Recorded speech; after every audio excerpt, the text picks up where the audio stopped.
할렐루야. 수요일 가운데 나오신 우리 베이직 가족 여러분들을 주의 이름으로 환영하고 축복합니다. 우리 한번 예배를 위해서 기도하며 나아갈 텐데요. 오늘도 예수 그리스도의 보혈로 우리의 죄악을 깨끗하게 씻어주시고 오늘도 하나님 앞에 예배하기 부족함이 없는 우리의 마음과 심령이 되게 하여 달라고 오늘 찬양을 통하여 우리의 모든 악한 것들 온전히 물러가게 하시고 하나님 주시는 평강으로 채워달라고 우리 시간 주님을 한번 간절히 부르짖고 기도하도록 하겠습니다. 주여, 사랑해드리 감사합니다. 오늘 우리를 사랑하여 주셔서 믿음으로 주님 앞에 나와 예배할 수 있는 믿음의 복된 자리 허락하시니 감사합니다. 세상이 줄 수 없는 그 평강으로 오늘도 우리를 채워주옵소서. 하나님께로 한 걸음 더 가까이 나아가는 믿음의 시간 되게 하여 주시옵소서. 주 없이 살 수 없는 아버지 하나님 믿음으로 주님 앞에 고백하며 오늘도 하나님의 능력을 힘입는 믿음의 시간 되게 하여 주시옵소서. 우리의 부족함과 연약함을 주님 앞에 토로함으로 하나님의 전지전능하신 능력을 힘입는 믿음의 시간 될 수 있도록 주님 도우시고 인도하여 주옵소서. 오늘도 우리 가운데 함께 하실 주님을 기대하며 나아갑니다. 하나님 아버지, 자녀된 우리를 붙잡아 주시고 놀라운 은혜 가운데로 초청하여 주옵소서. 주께서 함께 하심을 믿사오며 예수의 이름으로 기도하옵나이다. 아멘. 우리 보혈을 지난 하나님의 품으로 같이 찬양하도록 하겠습니다. 보혈을 지나 하나님 품으로 보혈을 지나 아버지 품으로 보혈을 지나 하나님 품으로 한 걸음씩 나아가 보혈을 지나 보혈을 지나 하나님 품으로 보혈을 지나 아버지 품으로 보혈을 지나 하나님 품으로 한 걸음씩 나아가네. 존귀한 주 보혈이 내 영을 새롭게 하시네. 존귀한 주 보혈이 내 영을 새롭게 한 보혈을 지나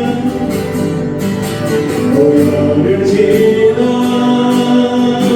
하나님 품으로 보혈을 지나 아버지 품으로 보혈을 지나 하나님 품으로 한 걸음씩 나아가며 믿음으로 고백합니다. 보혈을 지나 보혈을 지나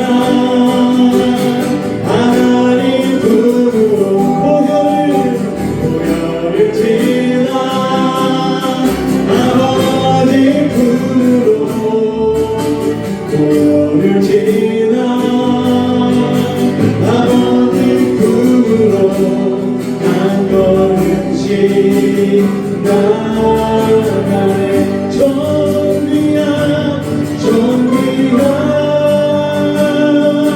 주 보혈이 내 영을 새롭게 하시네. 존귀한 주 보혈이 내 영을 새롭게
찬송합시다.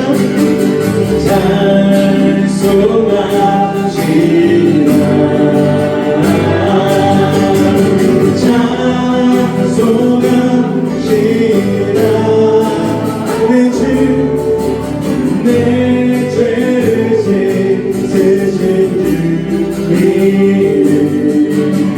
찬송합시다. 우리 한번 더 가슴에 손을 얹고 찬송합시다.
예수의 보혈 예수의 보혈로 그대 지키어 있는 가운데 마음 속에 열어놓은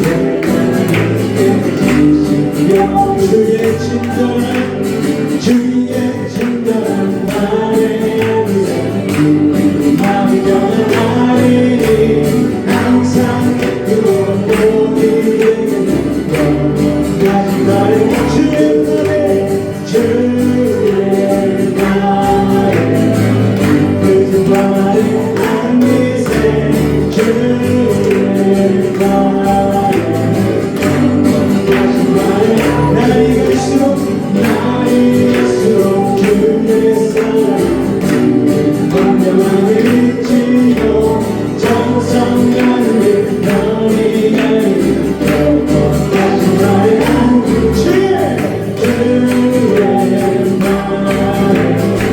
주의 말에 안 믿세 주의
내 평생에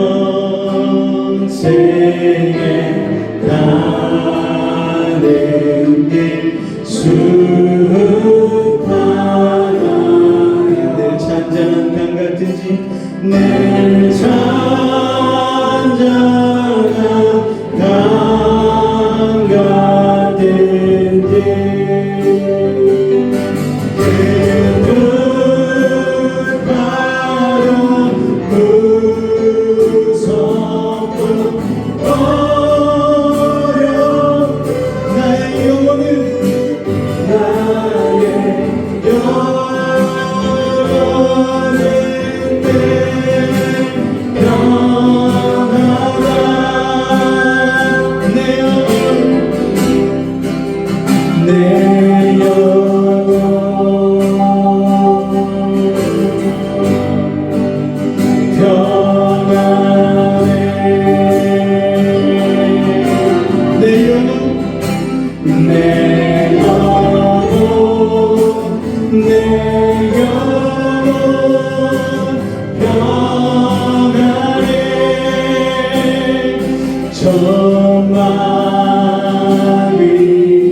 달려와도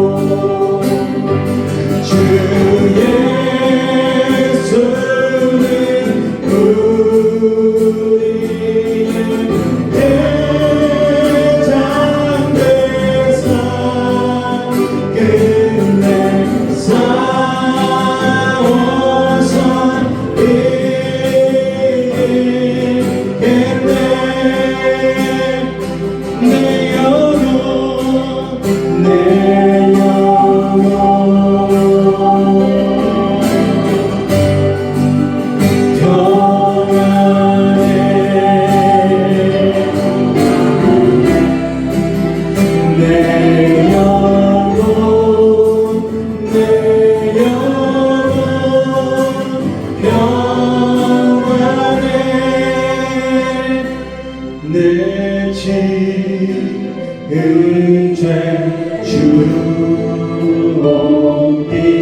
가더라도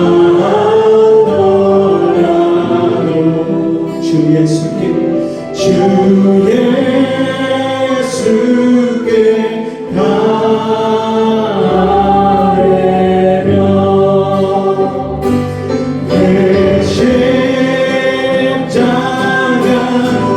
내 십자가 비로소 다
세상을 이루고 시원히 고백하며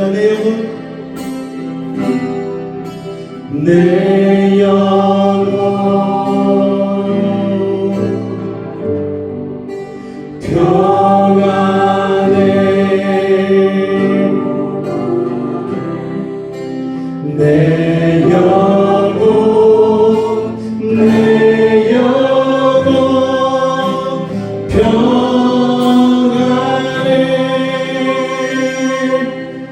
우리 신앙부 같이 기도하며 나아갈 때에 오늘도 우리에게 세상이 줄 수 없는 진정한 기쁨과 평안을 주시는 주님, 오늘도 주님 붙잡기 위하여 나왔습니다.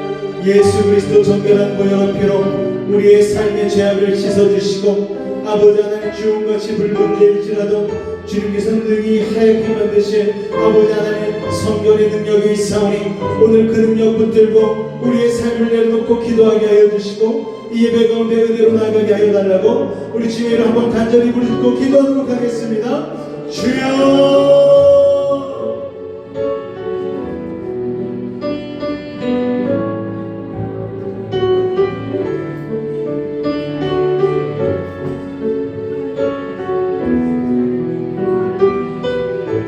사랑해 주님 감사합니다. 오늘도 주의 은혜 가운데 거하기를 원합니다.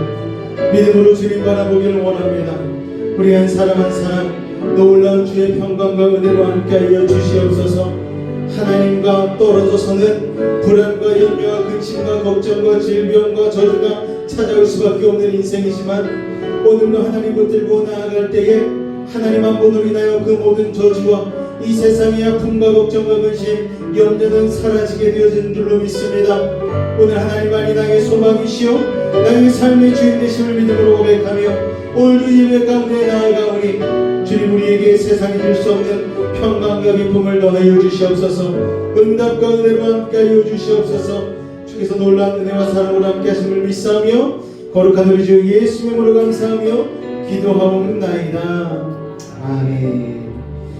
우리 시간다 같이 한번 합심하여 기도하며 나아갈 때에 오늘 우리의 삶 가운데 놓여져 있는 수많은 악한 것들 예수 이름으로 떠나가게 하시고 온전히 성령 충만함으로 오늘 이 시간 채워달라고 우리 시간 악한 영과의 싸움에서 승리하게 하여 달라고 주님의 이름 한번 간절히 부르짖고 기도하도록 하겠습니다.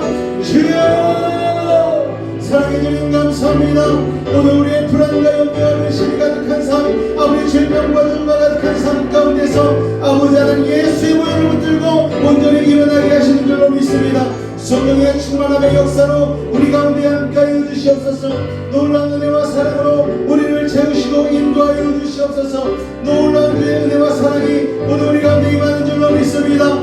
예수 그리스도의 보혈의 능력으로 우리는 새로워지는 줄로 믿습니다. 악심은 떠나가게 하시고 하나님께서 명망과 기쁨만 누리게 하여 주시옵소서. 천군 천사로 옹이하여 주시옵고 온전히 하나님 세상을 아버지 하나님 온전히 벗어버리고 하나님의 은혜로만 성령의 충만함으로 옷 입을 수 있도록 이 시간 도우시고 인도하여 주시옵소서. 오늘도 하나님 3일간의 하나의 삶을 살다가 이 저녁 아브리소 예배로 부르시니 감사합니다. 마음과 뜻과 정성을 다하여 오늘도 주님 앞에 나아갈 때에 주님과 함께함으로 받는 놀라운 은혜와 응답을 경험하게 하여 주시옵소서. 평강과 기쁨을 누리게 하여 주시옵소서. 주께서 함께 하심을 믿습니다. 주님 홀로 영광 받아 주시옵소서. 사랑의 주님, 오늘도 우리 베이직 가족들 주님 앞에 나와 예배하며 나아갑니다. 세상 무거운 짐, 아픔, 질병, 고통, 여러가지 하나의 어려움들을, 문제들을 주님 앞에 내려놓고 오늘도 주님 앞에 나아갑니다. 나의 힘으로 어찌할 수 없는 그 모든 상황 속에서 주님만이 나의 소망 되심을 고백하며 나아갈 때에 성령께서 이 시간 놀라운 은혜와 응답으로 함께하여 주시옵소서. 주께서 오늘 말씀하실 때에 믿음으로 고백하게 하여 주시옵고 레마의 말씀으로 우리의 귓가에 들리게 하여 주시오며 믿음으로 결단 내리며 하나님이 바라시는 믿음의 삶으로 살아갈 수 있도록 주님 도우시고 인도하여 주시옵소서.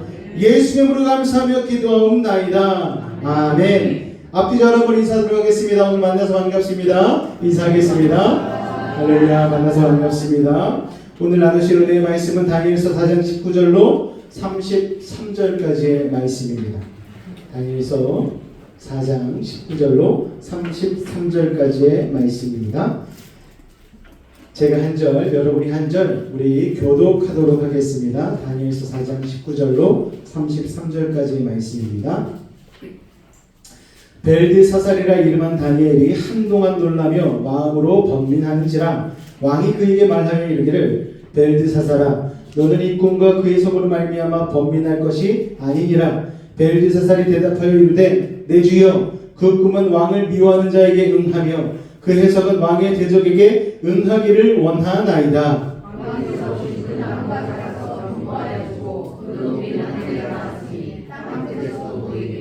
그 잎사귀는 아름답고 그 열매는 많아서 만민의 먹을 것이 될 만하고 들짐승은 그 아래에 살며 공중에 나는 새는 그 가지에 깃들었나이다.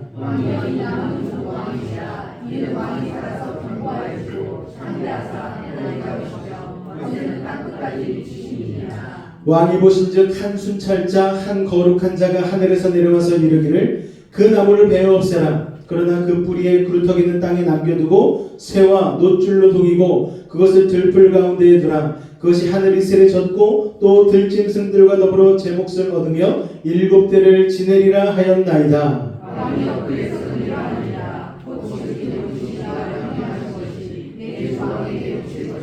왕이 사람에게서 쫓겨나서 들짐승과 함께 살며 소처럼 풀을 먹으며 하늘 이슬에 젖을 것이요 이와 같이 7대를 지낼 것이라. 그때에 지극히 높으신 이가 사람의 나라를 다스리시며 자기의 뜻대로 그것을 누구에게든지 주시는 줄을 아시리이다.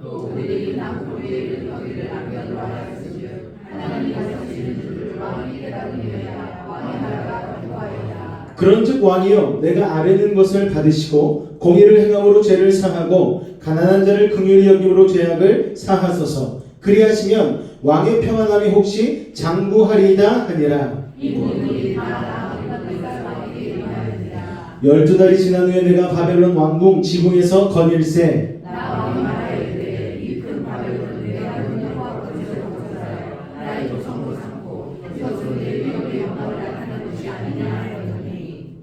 이 말이 아직도 나 왕의 입에 있을 때에 하늘에서 소리가 내려 이르되 느부갓네살 왕아 내게 말하노니 나라의 왕위가 내게서 떠났느니라. 내가 사람에게서 쫓겨나서 들짐승과 함께 살면서 소처럼 풀을 먹으시고 이와 같이 7대를 지내서 주시로 부르시니가 사람의 나라를 다스리시며 자기의 뜻대로 그것을 누구에게든지 주시는 줄을 알기까지 하리라. 다 같이 읽겠습니다. 바로 그때에 이 일이 나 느부갓네살에게 응함으로 내가 사람에게 쫓겨나서 소처럼 풀을 먹으며 몸이 하늘의 이슬에 젖고 머리털이 독수리 털과 같이 자랐고 손톱은 새 발톱과 같이 되었더라. 아멘. 할렐루야.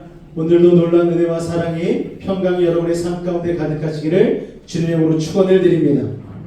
사람은 마음이 편해야 됩니다.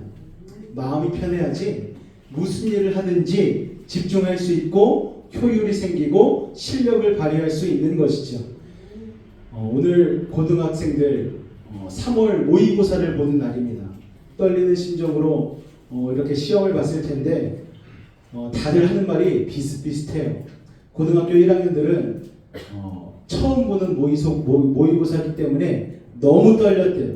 그리고 시험을 처음 보다 보니까 자기 실력 발휘를 제대로 못했다 이런 얘기를 하는 것을 들었습니다. 여러분, 그럼에도 불구하고 하나님이 주신 평강 가운데에 나아가게 되어지면은 우리의 삶이 진정 실력을 발휘할 수 있는 능력 있는 삶이 되는 줄로 믿으시기 바랍니다. 그래서 제가 얘기를 해줬어요. 이제 첫 시험이지 않니? 첫 시험 그리고 2년 되고 3학년쯤 되면은 이게 훈련이 되어서 평안한 가운데 시험을 볼 수 있을 거야 라고 제가 얘기를 해주었습니다. 근데 아이가 의심하는 것 같아요. 지금도 이렇게 어려운데 앞으로 더 어려워질 건데 어떻게 내가 시험을 잘 볼 수 있겠느냐고 의기소침하더라고요. 그래서 말해줬죠. 시험만 어려워지는 게 아니고 너도 성장할 거야. 하나님이 지혜를 주실 거야. 하여튼 뭐 좋은 말은 있는 대로 다 갖다 붙였습니다. 어쨌든 간에 위로를 해줘야 되니까. 그래서 애가 지금 나가 떨어져가지고 누워있어요. 하루 종일 그냥 그렇게 자기는 전 과목을 한 번에 시험 보는 게 처음이니까 힘들다고 얘기하면서 이렇게 누워있습니다. 어쨌든 하나님의 평안이 여러분의 삶 가운데 가득하시기를 바라는 마음으로 우리 오늘 처음 배우는 찬양인데요. 이 찬양 한번 같이 불러봤으면 좋겠습니다. 이 찬양이 오늘 설교의 주요 내용이 다 들어있거든요. 우리 처음 부르는 찬양이겠지만 여러분 같이 한번 이 찬양을 통하여서 우리 앞에 나갔으면 좋겠습니다. 세상 부유한 악한 자리도 그 누구와도 참된 평안 줄 수 없지만 하나님 앞에 부끄러움 없을 때 세상이 줄 수 없는 평안 얻으리. 무거운 짐진 자 슬픔을 가진 자 예수 앞에 그만 모두 내려놓으면 세상이 모르는 결코 줄 수도 없는 하나님 주시는 평안 얻으리. 평안하라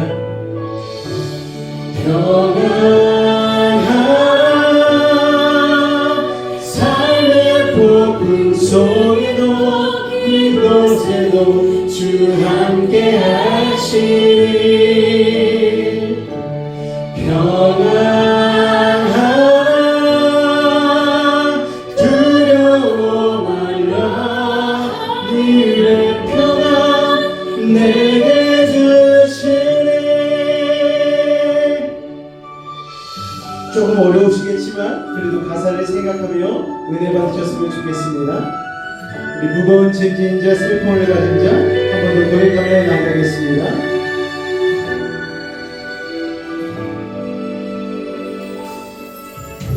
무거운 짐진 자 슬픔을 가진 자 예수 앞에 그만 모두 내려놓으면 세상이 모르는 결코 줄 수도 없는 하나님 주시는 평안 얻으리. 평안하라 평안하라 삶의 폭풍 중에도 이곳에도 주 함께 하시니 평안하라 평안하라 두려워 말라 하늘의 평안 내게 주시리. 평안하라 삶의 폭풍 중 주 함께 하시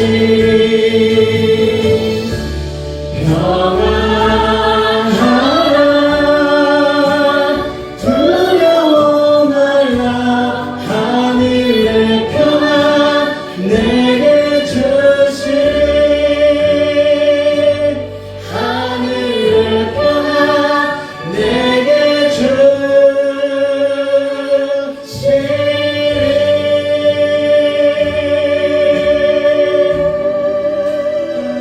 하나님의 놀라운 평강이 여러분의 삶 가운데 가득하시기를 주님의 이름으로 축원을 드립니다. 할렐루야.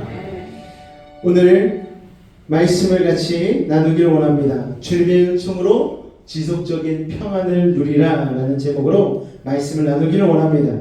샬롬이라는 인사가 있죠. 이스라엘 사람들이 집게손가락을 이렇게 내밀면서 샬롬 하는 겁니다.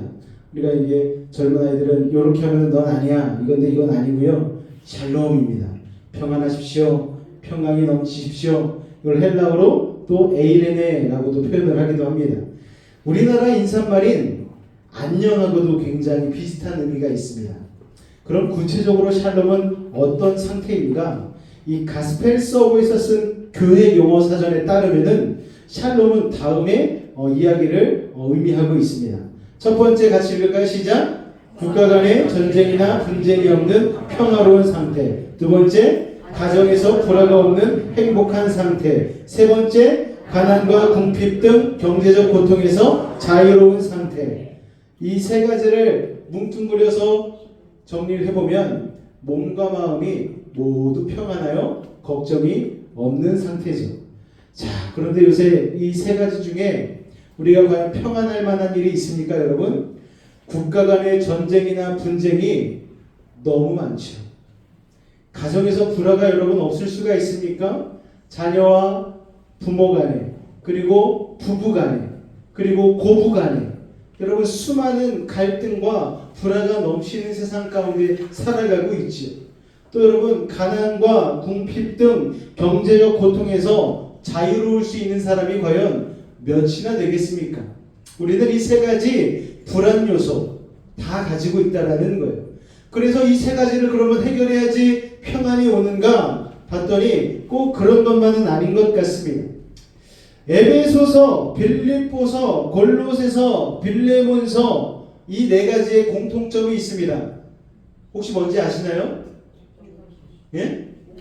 아, 맞습니다. 제가 선물 있으면 하나 드릴 텐데 옥중서신이에요. 다 어디서 쓴 거라고요? 감옥에서 쓴 겁니다. 바울이 감옥에서 쓴 갇힌 상태에서 쓴 편지라는 거예요. 그런데 바울이 골로새 교회 성도들에게 편지를 쓰면서 다음과 같이 기록했습니다. 한번 같이 읽어볼까요? 시작. 그리스도의 평강이 너의 마음을 주장하게 하라. 너의 평강을 위하여 한 몸으로 부르심을 받았나니 너희는 또한 감사하는 자가 되라. 자, 이 말씀해 보니까 평강이라는 단어가 몇 번 나옵니까? 한 2번이나 나와요. 그런데 아이러니하게 지금 이 편지를 쓰는 바울이야말로 평강이라는 단어와 어울리지 않는 환경에 놓여 있었습니다. 그는 감옥에 갇혀서 언제 죽을지 모르는 그런 상황이었어요. 그런 불안한 상황에서도 그는 자신이 개척한 교회들에게 편지를 보냈는데 평강하라고 얘기하고 있는 것이죠. 심지어 그 평강이 마음을 주장하게 하라 외치는 거예요. 주장하게 하라는 무슨 말인가? 그리스도의 평강이 너희의 마음을 다스리도록 하라는 뜻입니다. 할렐루야. 마치 경기 중에서 심판이요 판정을 내리듯이 그리스도의 평강의 마음을 판단하고 결정하도록 하라는 것입니다. 어제 축구를 했어요. 축구를 했는데 1대1로 요르단하고 비기고 말았습니다. 우리가 당연히 이길 수 있는 팀인데 비기니까 얼마나 속상한지 모르겠어요. 그래가지고 다음에 있는 이라크와의 경기에 따라서 우리가 정말 심각한 상황은 정말 예선에서 탈락할 수도 있는 상황이 발생할 수도 있는 우려가 생기고야 말았습니다. 가뜩이나 불안했는데 여러분. 그런데 어제 심판이 페널티킥이 분명한데 페널티킥이 아니라고 선언을 해버리니까 페널티킥이 아닌 게 되어버렸어요. 결과가 그렇게 나버렸습니다. 이게 바로 주장하는 것과 똑같은 의미예요. 여러분 마음이 불안하십니까? 마음에 평강이 없으세요? 내 죄와 나의 어떤 잘못된 행동들로 인해서 아니면 실수로 인해서 아니면 여러 가지 문제로 인해서 여러분 마음 가운데 불안과 염려와 근심과 걱정이 있으십니까? 그런데 예수님께서 성령께서 오늘 심판자 되어주셔서 여러분에게 이렇게 선포하시는 거예요. 너는 평안하다. 여러분 평안하다. 심판자이신 예수님께서 평안하다 얘기하시면 우리가 아무리 불안할지라도 우리는 어떤 상태인 겁니까? 평안한 상태인 거예요. 나는 느낌적으로 너무 불안하고 나는 느낌적으로 진짜 아닌 것 같은데 예수님이 그냥 선포를 해버리신 거예요. 예수님께서 2000년 전에 이 땅 가운데 십자가에 달려 죽으심으로 이미 우리 가운데에 평강의 왕으로서 세상이 줄 수 없는 평강과 기쁨을 선포해 버리셨습니다. 할렐루야. 그러니까 축구 경기의 심판도 한마디 얘기하면 아무리 손흥민급 1년에 몇백억씩 받는 선수를 할지라도 심판 내가 1년에 몇백억씩 받는데 지금 이런 말도 안 되는 결정을 내린다고 하고 대들 수 없어요. 어쩔 수 없어요. 손흥민이 아무리 유니폼을 뒤집어보면서 속상함을 표현해도 심판이 한번 결정하면은 이거는 뒤집히지 않는 겁니다. 마찬가지로 여러분들은 아무리 불안하고 염려와 근심 걱정이 넘칠다 할지라도 심판자 되신 예수님께서 너희들은 지금 평안하단다 선포해버리면 여러분은 평안한 것입니다. 할렐루야. 예수의 힘으로 옆에 분에게 한번 선포하시기 바랍니다. 당신은 지금 평안합니다. 할렐루야. 당신은 지금 평안합니다. 할렐루야. 예수님의 힘으로 선포하시면 되는 거예요. 여러분 어떤 아버지가 아파트 밑에 화단에 앞에 주차를 하고서 집에 들어가기 전에 전화를 한 통화 받았습니다. 그런데 회사에서 너무너무 안 좋은 일이 있었나 봐요. 막 소리 지르면서 언쟁을 했습니다. 그런데 그 소리가 얼마나 컸는지 집안에 있는 아내에게까지 그게 들린 거예요. 아내가 밖을 쳐다보고 있는데 남편이 너무너무 속상하고 막 화를 내면서 막 어쩔 줄 모르고 있는 거예요. 그래서 아내 마음이 막 불안해졌어요. 우리 남편 왜 그런 거지? 도대체 무슨 큰일이 있는 거지? 그런데 잠시 후 현관을 띵동하고 들어온 남편의 모습은 아까 전 불안하고 염려 근심이 가득한 그 상황을 전혀 기억나지 않을 정도로 빵긋 웃으면서 아이들에게 안아주면서 인사하고 아빠 왔다 그러면서 인사를 하는 거예요. 그 남편의 결정은 뭡니까? 세상의 불안함, 염려, 근심, 걱정을 내가 나의 가정의 문 안으로는 들이지 않겠다라는 결정을 하고 문 앞에서 얼굴 표정을 방긋이 웃는 표정으로 바꾸고 집 안으로 들어선 것이죠. 여러분 상황과 환경은 우리가 바꿀 수 없을지 모르겠지만 우리의 마음은 우리가 선택할 수 있는 것입니다. 할렐루야. 여러분 세상 가운데 3일 다 살다 오셨는데 얼마나 평안과 기쁨 가운데 사셨습니까? 세상은 너무나 불안하잖아요. 지금 탄핵 심판이 언제 일어날지도 모르겠다라는 이런 얘기들도 있고 사람들 마음이 너무나 불안하지 않습니까? 곳곳에서 산불이 일어나고 오늘은 또 헬기가 한 대 추락했다는 소식이 들었어요. 또 지방의 어떤 한 도로는 10m가 20m가 되는 싱크홀이 발생해가지고 그 영상을 봤는데 승용차 한 대가 달려가고 있는데 갑자기 땅에 툭 꺼졌어요. 그 뒤를 따르던 오토바이가 거기로 그냥 쑥 들어가 버리는 장면이 그대로 노출이 됐습니다. 깜짝 놀랐습니다. 지금 그 사람 찾았는지 모르겠어요. 어쨌든 간에 여러분 너무너무나 불안한 세상의 소문을 듣고 살다 보니 내 삶에도 이런 일이 일어나는 것 아닌가라는 불안함이 몰려오는 것이죠. 그러나 그럼에도 불구하고 오늘 이 자리에 나오신 여러분들은 예수의 이름으로 평안할지어다. 할렐루야. 바울의 편지에서 알 수 있듯이 하나님이 주시는 평강은 외적인 환경에 좌우되지 않는 거예요. 여러분 하나님의 샬롬은 상황과 환경에 상관없이 누릴 수 있는 평안인 것입니다. 많은 사람이 외부의 환경에 영향을 받고 심지어 그것에 지배받고 살아가잖아요. 우리는 끊임없이 무엇인가에 마음을 자꾸 뺏기고 살아가지 않습니까? 어떤 사람은 돈을 사랑해서 돈이 자신의 마음을 지배하게 그냥 내버려둬요. 어떤 사람은 자신의 욕심을 이루기 위해서 전심을 쏟아붓습니다. 더 가지려고 하고 더 높아지려고 하고 더 조종하고 싶어합니다. 그런 모습은 마치 사람이 주도적으로 움직이는 것처럼 보이지만 실상은 그 대상에 사로잡혀서 마음을 조종당하는 것이죠. 그렇기에 바울은 우리가 처한 상황과 환경에 상관없이 그것을 초월해서 그리스도의 평강의 지배를 받으라고 오늘 교회들에게 편지를 하고 있는 것입니다.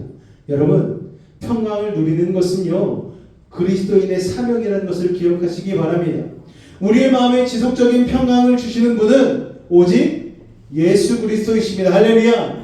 그리스도의 평강이 우리의 마음을 지배하지 않을 때에 우리는 세상의 헛된 것에 지배를 받게 되는 것이죠.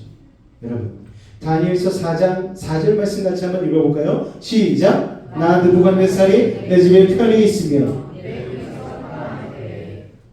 자, 어느 날 느부갓네살 왕이 꿈을 꾸게 되었습니다. 그는 꿈을 꾸기 전에 자신의 상태를 평강의 때라고 이야기했어요. 모든 상황이 정말 형통한 상황이었어요.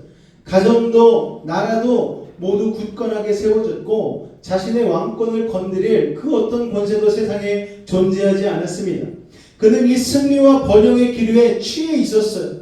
세상 그 무엇도 그 평안을 빼앗을 수 없을 것 같았어요.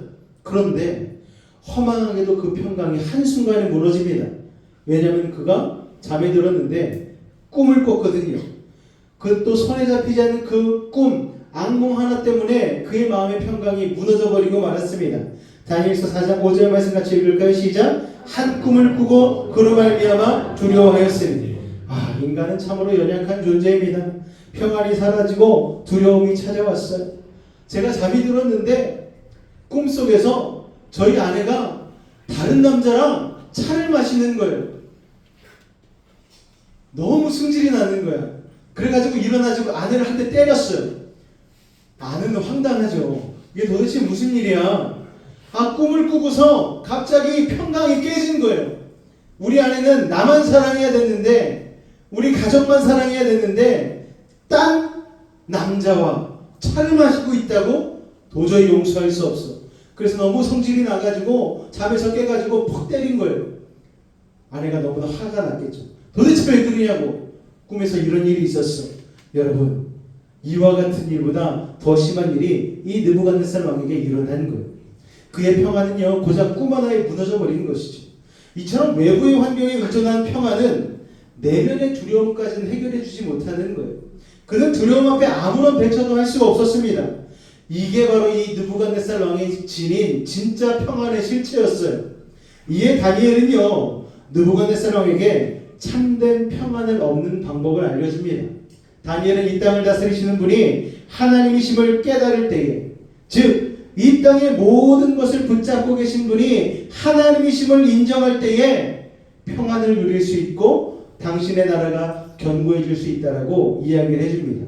여러분, 참된 평안은요, 그래서 하나님을 알 때에만이 가능한 거예요. 평안의 열쇠이신 하나님만이 평안을 회복시킬 수 있습니다. 세상에 많은 사람들이 평안을 쫓아갑니다. 이 평안을 다른 말로 바꿔볼까요? 행복. 언제나 우리는 마음이 행복하기를 원하잖아요. 그런데 행복을 쫓아 사는 수많은 사람들이 마음이 조급하고 분주하고 번민에 쌓여있고 괴로움 가운데 살아갑니다. 돈이 이 정도 있으면 행복할 거야. 여러분, 정말 그런가요? 내가 연예인이 되어서 이 정도의 인기가 있으면 나는 행복할 거야. 그렇지 않잖아요. 여러분, 공황장애 가장 많이 걸리는 직업 중에 하나가 바로 연예인이죠. 개인 사생활이 없는 거예요. 차 한 잔을 마실 때도 수십 명의 사람이 와서 사진 찍어달라, 사인해달라. 그러니까 그 사람들은 뭔가 내가 좀 휴식을 취해야 되겠다면 어디로 갑니까? 사람이 없는 해외로 나가잖아요. 우리는 힘들면은요, 여기 돌산만 가도 좋은 카페가 얼마나 많아요. 10분, 20분만 차 타고 가면은 카페에서 아메리카노 홀짝이면서 좋다, 요거 할 수 있어요. 근데 연예인들은 그게 불가능한 거예요. 그렇게 여유있게 차 한 잔 마시려면은 비행기 타고 4-5시간을 넘어가서 섬에 가서 외진 카페에 앉아서 커피를 마셔야 되는 거예요. 그런데 놀라운 사실은 대한민국 사람들은 어디에든 존재한다는 사실이에요. 웬만하면 외진 곳이 없습니다. 비행기가 닿고 뭐가 닿는 곳에는 사람들이 다 가 있어요. 무섭습니다. 그래서 한번 외진 곳에 갔다가 좋다 하고 나서 사진 하나 찍어서 SNS에 올린 다음에도 여기가 좋았으니 한 번 더 가야 되겠다 싶으면 이미 거기에는 대한민국 사람이 100사람이 있는 거예요. 여러분. 그러니까 연예인들이 평강을 느끼기가 쉽지가 않은 것이죠. 여러분. 그렇게 세상의 것을 추구하는 사람들은 평안을 느낄 시간도 물질도 없을 수밖에 없는 것입니다. 행복할 수가 없는 거예요. 그러나 복의 근원 되신 하나님만이 우리에게 행복과 평안을 줄 수 있는 분이라는 것을 여러분 기억하실 수 있기를 바랍니다. 다니엘서 4장 27절 말씀, 오늘 주제 말씀인데 같이 한번 읽어보도록 하겠습니다. 시작. 그런즉 왕이여 내가 아뢰는 것을 받으시고 공의를 행함으로 죄를 사하고 가난한 자를 긍휼히 여김으로 죄악을 사하소서. 그리하시면 왕의 평안함이 혹시 장구하리이다 하니라. 자, 다니엘은요 느부갓네살 왕의 꿈을 해석해 준 뒤에 왕에게 진심 어린 조언을 했어요. 그에게 지속적인 평안을 누리는 방법을 알려줍니다. 왕이여 공의를 행하십시오. 그렇게 죄를 사하십시오. 여기서 사하라는 것은 죄악을 끊어버리라는 뜻입니다.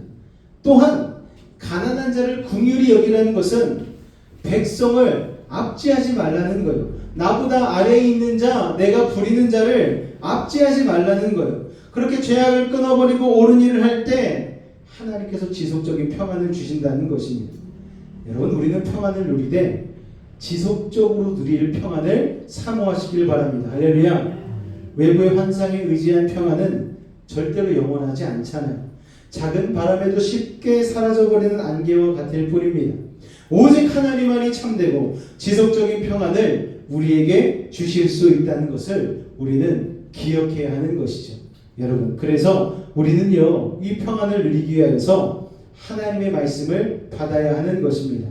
다니엘서 4장 27절 말씀 다시 한번 읽을까요? 시작. 그런즉 왕이여 내가 아뢰는 것을 받으시고 공의를 행함으로 죄를 사하고 가난한 자를 긍휼히 여김으로 죄악을 사하소서. 그리하시면 왕의 평안함이 혹시 장구하리다 하니라. 다니엘은 이 문장의 첫 번째에 그런즉이라는 여러분 접두사를 씁니다. 앞의 내용과 연결해서 보면은요 하나님의 다스리심을 깨닫고 나면 평안함이 장구할 것이라는 뜻이에요. 근원적이고 지속적인 평안은 여러분 하나님을 깨달을 때만이 가능한 것이죠. 온 세상과 우리의 삶을 통치하시고 다스리는 분이 하나님이심을 알 때에 우리는 평안을 누릴 수 있습니다. 그렇기에 평안을 누리기 위해서 우리는 하나님과 우리의 시선을 맞춰야 하는 거예요. 아이가 막 울 때에 엄마와 아이가 둘이 딱 마주치면은 시선이 서로 겹치게 되어지면은 아이는 평안함을 느낍니다. 맞아, 나 엄마가 있었지. 여러분, 우리 하나님께 그렇게 시선을 맞출 때에 세상이 줄 수 없는 평강을 누릴 수 있는 것입니다. 빈집의 문은 아무리 두드려봤자 열리지 않아요. 더 세게, 더 간절하게 두드려봤자 빈집의 문은 열리지 않습니다. 문을 열어줄 주인이 있는 집을 두드려야 되는 것이죠. 많은 사람이 평안을 찾지만 빈집을 향해서 소리를 치고 사람이 없는 곳을 향해 도움을 청하곤 합니다. 그래서 부단히 노력함에도 불구하고 낙심할 때가 많은 거예요. 왜냐하면 자꾸만 빈집을 두드리기 때문이죠. 그렇게 우리에게 평안을 주시는 분이 하나님이심을 인정할 때에 비지 않은 하나님, 그분이 계신 그 문을 두드릴 때에 우리는 하나님의 진정한 평강을 누릴 수 있는 것입니다.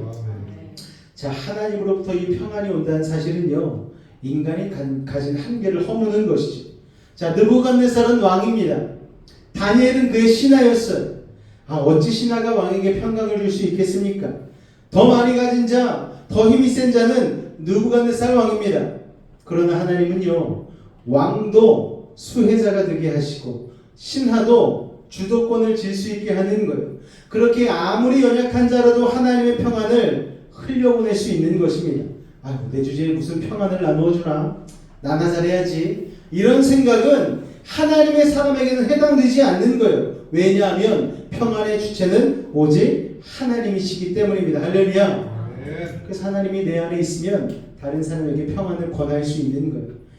주님 안에서 평안하시기 바랍니다. 우리가 이렇게 인사할 수 있는 것이죠. 하나님의 주권을 따라서 행하고 평안을 선포하는 사람이라면 누구나 평안을 전할 수 있는 거예요. 평안은 하나님의 다스리심을 깨달을 때 오는 것이죠. 하나님의 말씀을 인정하며 순종하는 자에게 평안이 임합니다. 그렇게 우리 역시 다니엘처럼 사람들에게 알려야 하는 거예요. 하나님의 말씀이 선포되고 그 말씀에 순종으로 반응할 때에 평안이 흘러드는 것입니다. 여러분, 지속적인 평안을 누리기 위한 첫 번째 단추는요, 바로 이 하나님의 말씀을 받는 거예요. 잠언 1장 33절 말씀을 같이 한번 읽을까요? 시작. 오직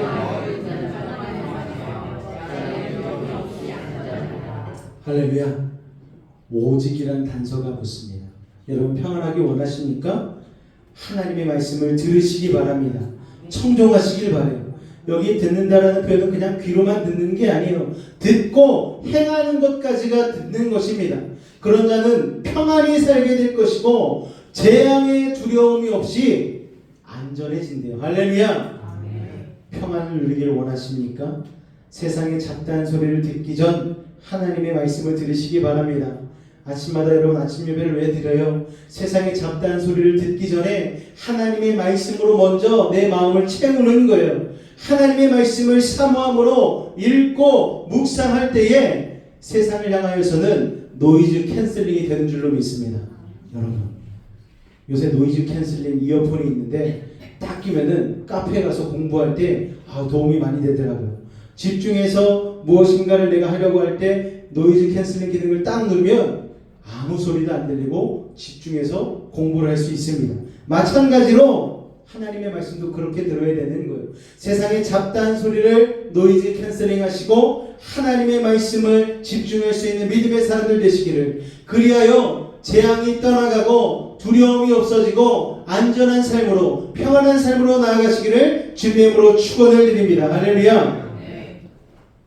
다 같이 한번 읽겠습니다. 시작. 다니엘서 4장 27절에 보면은요, 중간에 공의를 행함으로 죄를 사하고 라는 말씀이 들어있습니다.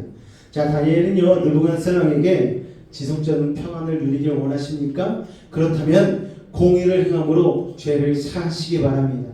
죄를 끊어버리라고 권면하는 거예요. 공의는요, 왕이 마땅히 행해야 될 사명 아닙니까? 왕은요, 군림하는 자리가 아닙니다. 섬기는 자리죠. 백성을 잘 살 수 있도록, 그래서 공정하게 판단해서 의롭게 행동해야 되는 자리가 바로 왕의 자리입니다. 그래야 나라가 평안하고 백성이 행복할 수 있기 때문이죠. 여러분, 하나님께서 내게 주신 사명을 잊어버리면 평안도 사라져 버리는 거예요. 하나님께서 우리를 각자의 자리에 놓으신 것은 하나님의 말씀대로 그 자리에서 살아가게 하기 위함입니다. 우리는 세상으로 보냄을 받은 하나님의 대사들이에요, 여러분. 그렇게 사명을 잊으면 거대한 세상의 파도에 휩쓸려서 유리하게 되고 방황하게 되는 것이죠. 자연스럽게 평안이 멀어지게 되는 것입니다. 그래서 여러분, 죄를 끊어버려야 되는 거예요. 우리에게서 평안을 도둑질해가는 것은 다른 게 아니고 바로 죄라는 거예요. 찬송가 191장에 보니까 이런 가사가 있잖아요. 전에 죄에 빠져서 평안함이 없을 때. 언제 평안함이 없다고요? 죄에 빠졌을 때. 죄 가운데 빠져 살면 평안함이 없는 것입니다. 왜냐? 우리의 영혼의 평안을 빼앗아가는 주범이 바로 죄이기 때문입니다. 평안은 바로 하나님이시죠. 하나님의 성령입니다. 성령과 죄는 공존할 수가 없는 거예요. 여러분, 죄가 있든 성령이 우리 안에 충만해 계시든 우리는 둘 중에 하나를 선택해야 됩니다. 그렇기 때문에 성령의 충만한 삶으로 나아가시기를 주님의 이름으로 축원을 드립니다. 죄가 들어오면 우리의 영혼에서 평안을 빼앗아 가시는 것이죠. 예레미야 5장 25절 말씀 같이 한번 읽어볼까요? 시작. 너희 허물이 이러한 일들을 물리쳤고 너희 죄가 너희로부터 좋은 것을 막았느니라. 우리에게 세상에서 하나님이 주시고자 하는 놀라운 복이 솔로몬에게 강물이 연하여 바다로 흘러들듯이 우리에게 놀라운 하나님의 은혜와 축복이 막 흘러들어요. 그런데 그 좋은 것들을 막는 게 뭐라고요? 죄가, 우리의 허물이 그런 것들을 막아버린다는 것입니다. 이상하게 이게 안 풀리네. 죄가 막아서 그래요. 이상하게 일이 안 되네. 죄가 막아서 그렇다니까요. 이상하게 몸이 아파. 여러분, 영적으로 스스로를 진단해 보시기 바랍니다. 성경은 죄가 우리로부터 좋은 것을 막았다라고 말하고 있는 거예요.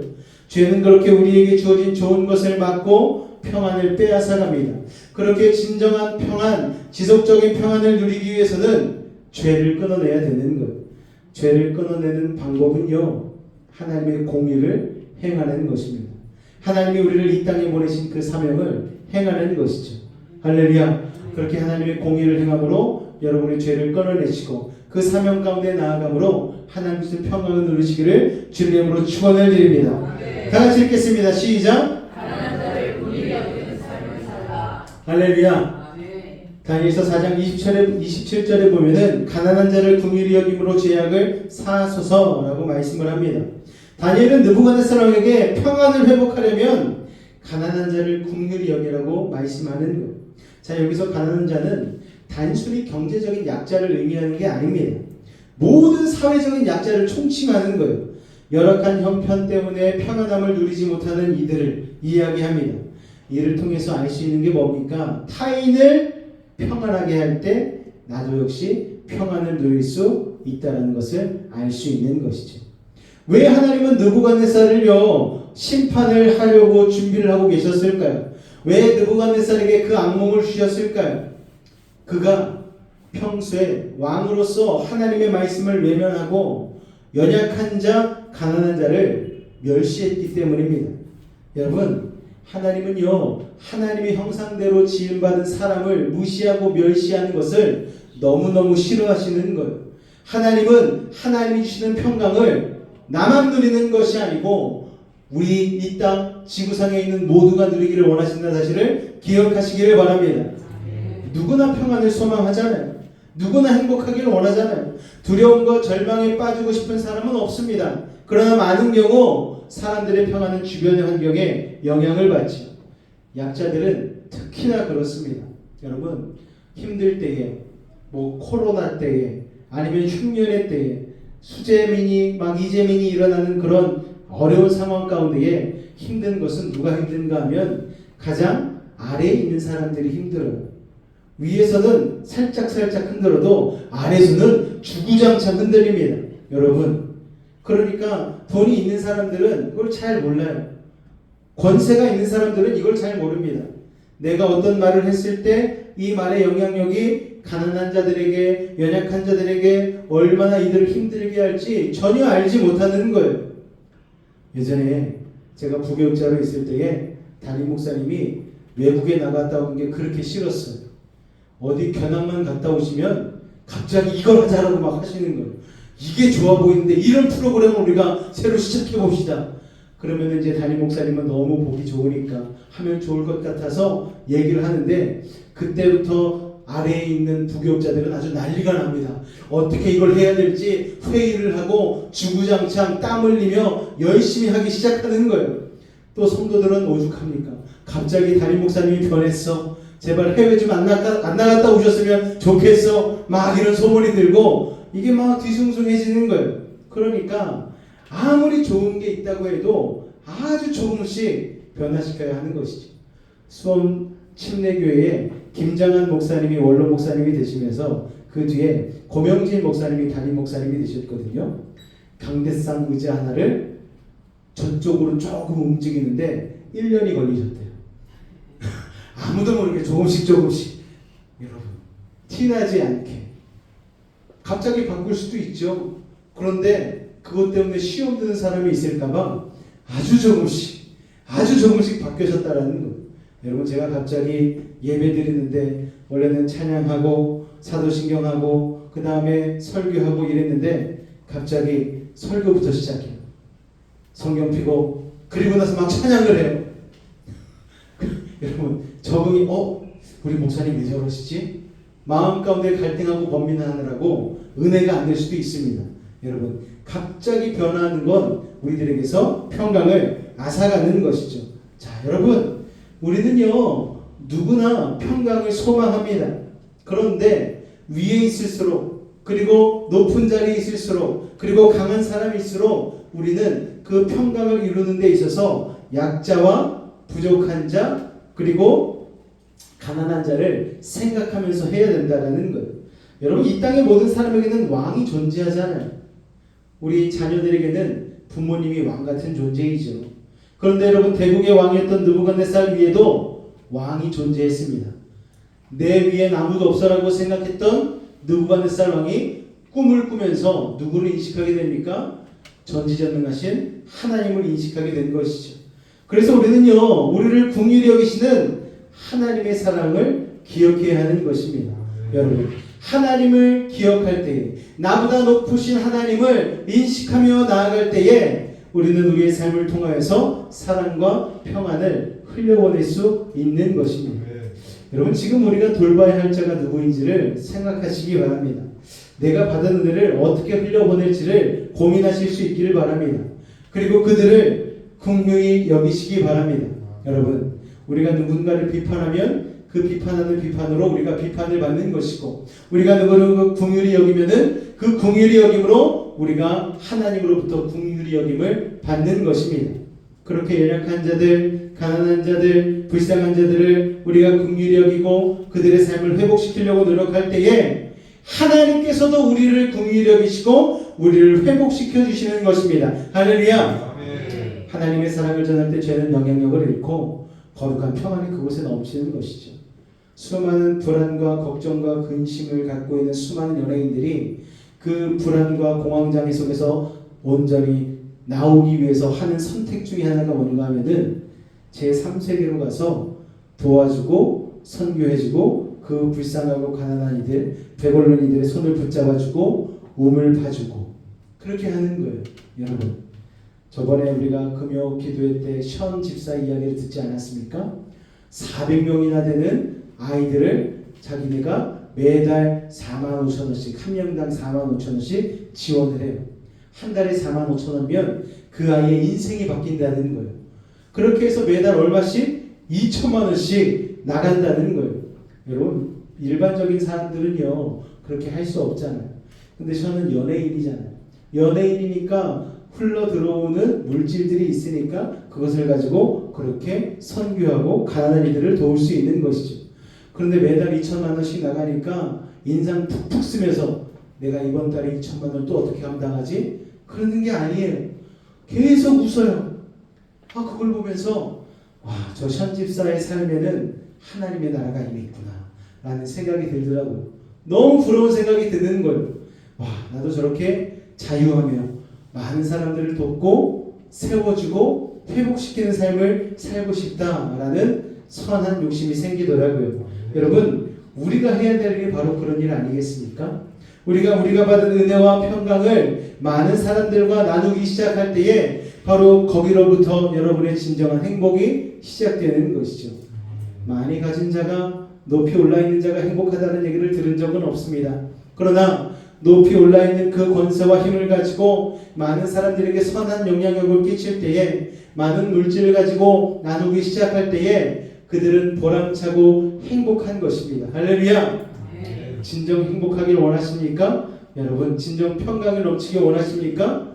연약한 자들, 가난한 자들, 부족한 자들에게 여러분에게 하나님께서 넘치도록 주신 물질, 은혜, 사랑을 같이 나누실 수 있기를 주님의 이름으로 축원을 드립니다. 사람들은요 외적인 것에서 평안을 얻으려고 합니다. 더 많은 물질, 더 높은 지위 또는 나를 만족시켜줄 무언가를 얻으면 평안해질 거라고 생각하는 거예요. 그러나 누구도 외적인 것에서 참된 평안을 얻은 사람은 없어요. 잠깐은 얻을 수 있겠죠. 어느 날 갑자기 적금으로 1,000만 원을 딱 탄다고 하면은 그날은 천국 같은 거예요. 너무 기분 좋은 거예요. 적금으로 1,000만 원을 딱 타면. 근데 갑자기 옆에 2천만 원 적금 탄 사람이 딱 나타나면 그 평강이 무너집니다. 나는 1,000만 원밖에 못했는데 저 사람 2천만 원이나 있어? 그게 바로 옆집 순이 엄마면은 아주 그냥 질투가 그냥 나는 거예요. 여러분, 세상의 평안은 그렇게 무너질 수밖에 없는 거예요. 하나님으로 충만하지 않으면 결코 평안할 수 없습니다. 왜 우리는 만족할 수 없습니까? 자신이 가진 것으로 내면을 채우려 하기 때문이죠. 여러분, 만왕의 왕이신 하나님, 부족함이 없이 채워주신 하나님의 은혜가 아닌 내가 가진 무엇인가로 누리려고 하면은 이게 채워지지 않는 거예요. 사람들은 하나님이 없는 빈자리를 다른 무엇인가로 채우기 위해서 몰두합니다. 엄청 바빠져요. 엄청 집중합니다. 그러면 그럴수록 두통만 찾아올 뿐입니다. 두 번째로 여러분, 우리는 왜 만족할 수 없는가? 우리 안에 채워진 헛된 것을 잘라내지 못하기 때문입니다. 바로 죄악을 떠나보내지 못하기 때문이죠. 죄를 잘라내고 하나님이 아닌 것으로 채워져 있다면 그거를 비워내야 되는 것이죠. 여러분, 지금 나의 마음을 지배하고 있는 게 무엇인지, 나의 삶의 시간이 과연 하나님 앞에서 어디에 있는지를 살펴봐야 되는 것이죠. 다른 것에 몰두해서는 안 됩니다. 다른 것에 몰두한다는 건 밑 빠진 독에 물 붓는 것과 마찬가지예요. 성도는 오직 주님이 주시는 평강으로만 그 자리를 채울 수 있는 것입니다.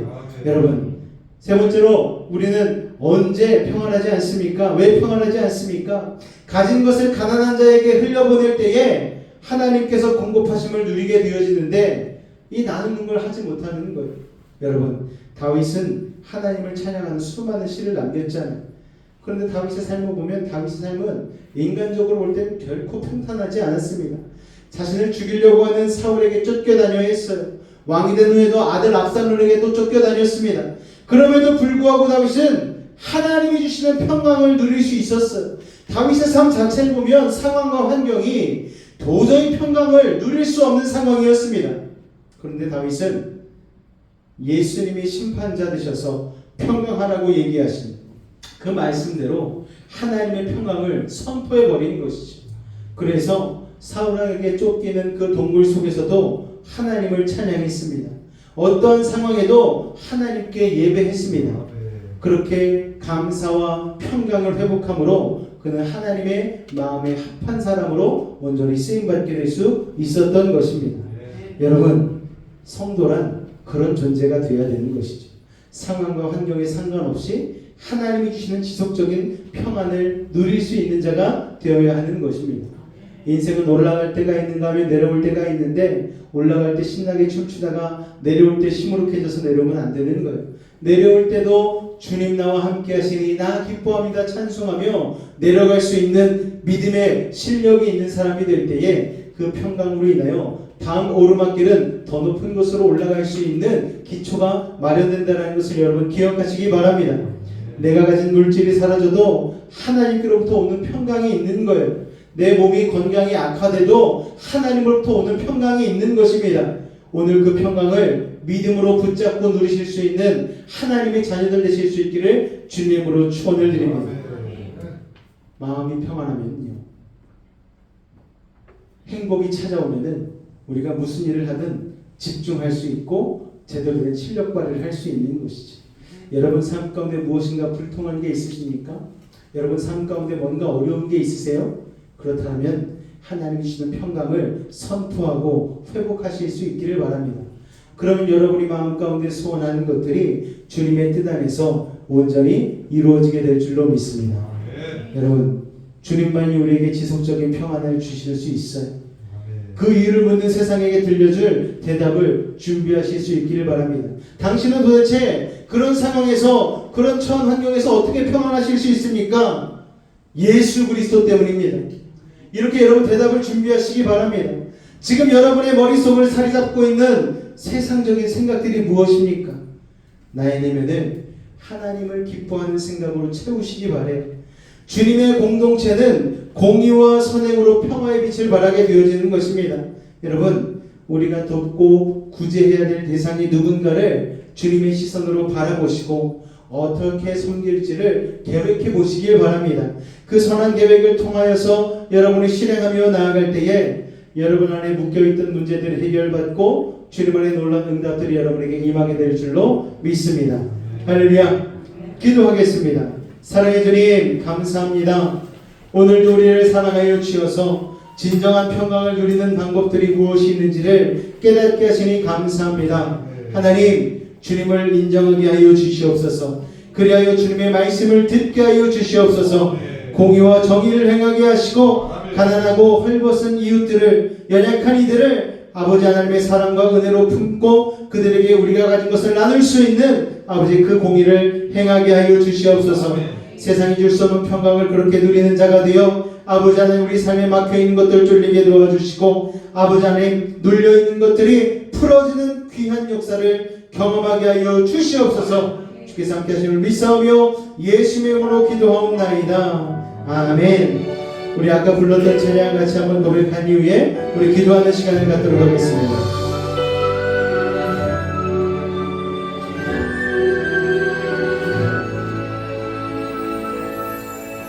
세상 부유한 안락한 자리도 그 무엇도 참된 평안 줄 수 없지만 하나님 앞에 부끄러움 없을 때 세상이 줄 수 없는 평안 얻으리. 무거운 짐진 자 슬픔을 가진 자 예수 앞에 그만 모두 내려놓으면 세상이 모르는 결코 줄 수도 없는 하나님 주시는 평안 얻으리. 평안하라 평안하라. 삶의 폭풍 중에도 그곳에도 주 함께 하시니 평안하라 평안하라. 두려워 말라. 너의 평안 내게 주시니. 오늘 그 평안을 직접 누리기를 원하십니까? 여러분의 삶에 막혀있는 문제, 마음의 소원이 있으십니까? 오늘 이 평강 가운데에 응답 받으시고 해결 받으시기 바랍니다. 우리 다시 한번 고백합니다. 무거운 짐진 자 무거운 짐진 자 슬픔을 가진 자 예수 앞에 그만 모두 내려놓으면 세상이 모르는 결코 줄 수도 없는 하나님 주시는 평안 얻으리. 평안하라 평안하라. 삶의 폭풍 중에도 그곳에도 주 함께 하시니 평안하라 평안하라. 두려워 말라. 하늘의 평안 내게 주시니 평안하라 평안하라. 삶의 폭풍 중에도 그곳에도 주 함께 하시니 평안하라. 두려워 말라. 하늘의 평안 내게 주시니 하늘의 평안 내게 주시니.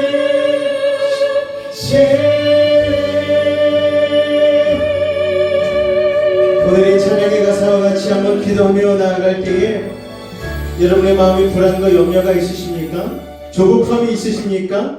오늘 주님이 주시는 그 평강으로 온전히 주님 채워달라고. 그러므로 말미암아 우리의 가지고 있는 문제와 아픔과 질병 여러 가지 문제들이 온전히 해결받게 하여 달라고 우리 주님을 한번 간절히 부르짖고 기도하도록 하겠습니다. 주여 사랑해 주님 평안하기를 원합니다. 주여 내 가운데 거하기를 원합니다. 세상이 흔들 수 없는 그 완벽한 평안함을 믿음 안에서 누리기를 원합니다. 하나님이 우리의 삶의 주인 되심을 인정하며 평안을 주실 수 있는 분은 하나님 분이심을 고백하며 우리가 나아갈 때에 아버지 하나님의 그 평강이 우리에게 넘치게 되는 줄로 믿습니다. 아버지 하나님, 하늘의 말씀을 듣기를 원합니다. 그 말씀을 먼저 주님 우리의 마음에 채우기를 원합니다. 세상에 없된 아버지 하나님, 잡다한 소리들은 온전히 들리지 아니하게 주님 우리의 귀를 막아주시고 하나님의 말씀만이 우리의 귓가에 들리게 하여 주시옵소서. 우리의 심령 가운데에 하나님의 말씀으로 채워주셔서 세상의 불안과 근심과 염려 모두 떠나가게 하여 주시옵소서. 오늘 이 시간 믿음으로 주님 기도하며 나아가오니 아버지, 우리가 어찌할 수 없는 불안과 염려 근심 걱정 주님으로 인하여 떠나가게 하여 주시옵소서. 평강의 마음으로 평화의 만물 이 땅에 오신 예수 그리스도를 믿음으로 선포하며 나아가기를 원합니다. 주님이 천년전 이 땅 가운데 오셔서 십자가에 달리심으로 말미암아 우리에게 평강을 허락하여 주셨습니다. 믿음으로 우리가 그것을 거머쥐게 하여 주시옵소서. 믿음으로 그것을 우리가 누리게 하여 주시옵소서. 아버지 하나님, 이 시간 도우시고 인도하여 주시옵소서. 예수 이름으로, 예수 이름으로 아버지 하나님, 모든 불안과 염려가 십자가로 떠나갈지어다. 주님, 아버지 하나님, 주여, 예수 이름으로, 예수 이름으로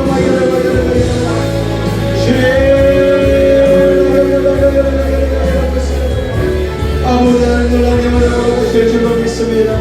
사랑해 주님 감사합니다. 우리가 이어서 기도하기 원하는 것은 우리 요한화 성도를 위해서 이 시간 특별히 한번 중보기도하도록 하겠습니다. 그 마음 가운데 있는 불안함과 악함, 근심 걱정 떠나가게 도와주시고 온전히 성령의 충만함으로 그 모든 것을 이기고 온전히 질병에서 노임받고 하나님의 강력한 임재 안에 그 가정 가운데 복음의 역사 일어나게 해달라고 우리 주님을 한번 간절히 부르짖고 기도합니다. 주여, 사랑해 주님 감사합니다. 나사렛 예수님으로 명하노니 불안, 근심, 염려, 걱정은 떠나갈지어다. 그 안에 있는 악한 사람의 말이야 나사렛 예수님으로 올라갈지어다. 불안한 마음을 사라지게 하여 주시옵고 하나님의 평강으로 가득히 채워주시옵소서.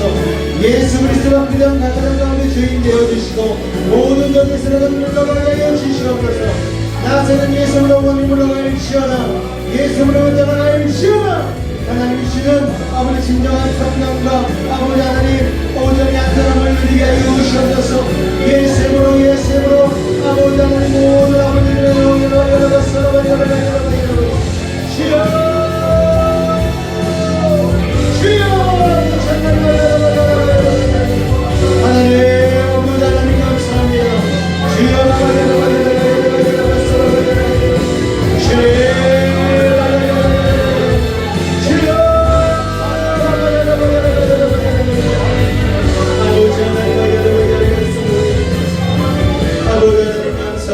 감사합니다. 우리가 이어서 한 번 더 기도하길 원하는 것은 특별히 우리 믿음의 가정들 가운데에 하나님 주님의 다음 세대의 씨앗을 허락하여 달라고 기도했으면 좋겠습니다.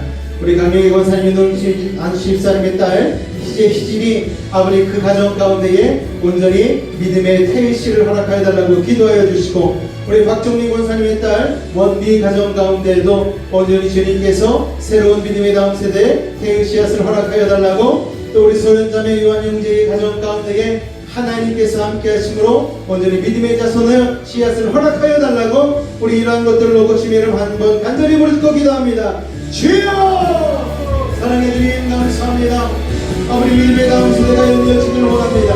주의 문이 열리게 치고 아버지 하나님 온전히 그 씨앗이 자리 잡고 아버지 주 안에서 열매 맺게 하여 주시옵소서. 아버지 하나님 아브라함에게 수많은 자손들을 허락하신 것과 같이 우리 믿음의 가정들에게 아버지 하나님 믿음의 자녀들을 허락하여 주시옵소서. 아버지 하나님 믿음으로 이 시간 선포하며 나아갑니다. 평강이 말지어다. 아버지 믿음의 신을 허락하여 주시옵소서. 육신의 강건함으로 마음의 평강으로 아버지 하나님 허락하여 주시옵소서. 놀라운 은혜와 사랑을 함께하실 줄로 믿습니다. 믿음의 자녀들을 허락하여 주시옵고 그 가정이 주님 안에서 아름다운 열매가 맺어질 수 있도록 주님 역사하여 주시옵소서. 사람으로서는 안 되지만 하나님은 하실 수 있사오니 사랑의 기운으로 이런 하나님께서 아버지 하나님 온 아버지 하나님 우주를 조언하고 계신 모든 하나님의 능력과 권세로 아버지 각 가정 가운데에 아버지 하나님 믿음의 자손들을 허락하여 주시옵소서. 아버지 아버지 원주의 가정 가운데에 아버지 하나님 믿음의 가정 가운데에 따라서 우리 소연자매의 가정 가운데에 놀라운 하나님 믿음의 자손들의 씨앗을 허락하여 주시고 힘을 열어주시고 아버지 하나님 감독이 우연히 줄만해서 아름답게 주 앞에 영광 누릴 수 있도록 하나님 가정 되시도록 주님 도우시고 인도하여 주시옵소서. 주님 감사합니다. 주님 감사합니다. 주님 감사합니다. 이 시간 문제가 있으면 가슴에 손을 얹으시길 바랍니다. 아픈 곳이 있는 분은 가슴에 손을 얹으시길 바랍니다. 여러가지 소원의 제목이 있는 분도 가슴에 손 얹고 기도하겠습니다. 사랑의 하나님, 이 시간 믿음을 가지고 기도한 우리들의 모든 문제를 해결하여 주옵소서. 남 모르는 상처, 문제, 고민을 가지고 나왔습니다. 하늘의 문을 여시고 능력의 오른손으로 친히 안수하여 주옵소서. 아버지 하나님, 우선순위를 챙기게 하여 주옵소서. 하나님을 내 삶의 주인으로 온전히 모시고 나아갈 때에 주님과 가장 가까운 곳에 우리가 임할 때에 하나님의 평강이 임하게 되어지고 우리의 삶에 묶인 것이 풀려지고 맡긴 것이 뚫려지고 불가능한 일이 가능케 되어지는 줄로 믿습니다.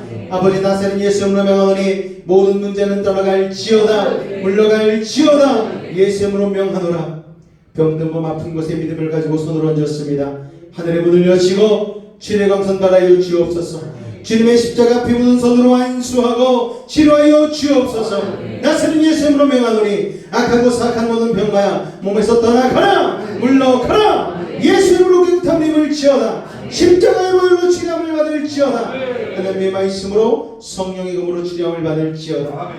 예수의 피로 예수의 피로 병 많은 몸에서 떠나가라 물러가라.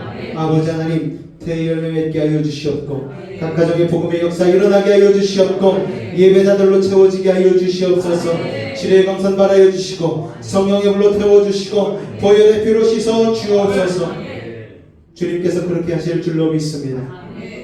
지금은 우리 주 예수 그리스도의 은혜와 하나님 아버지의 놀라우신 사랑하심과 성령님에 대해서 충만 교통 감화 감동케 하는 역사가 오늘 이 자리에 나와 하나님 앞에 진정한 평안으로 나아가기를 소망하며 결단한 우리 사랑하는 베이직 가족들 한 사람 한 사람 가운데에 아버지 놀라운 평강과 삶의 형통함으로 아버지 믿음의 열매로 응답의 열매로 함께 하시기를 간절히 축원하옵나이다.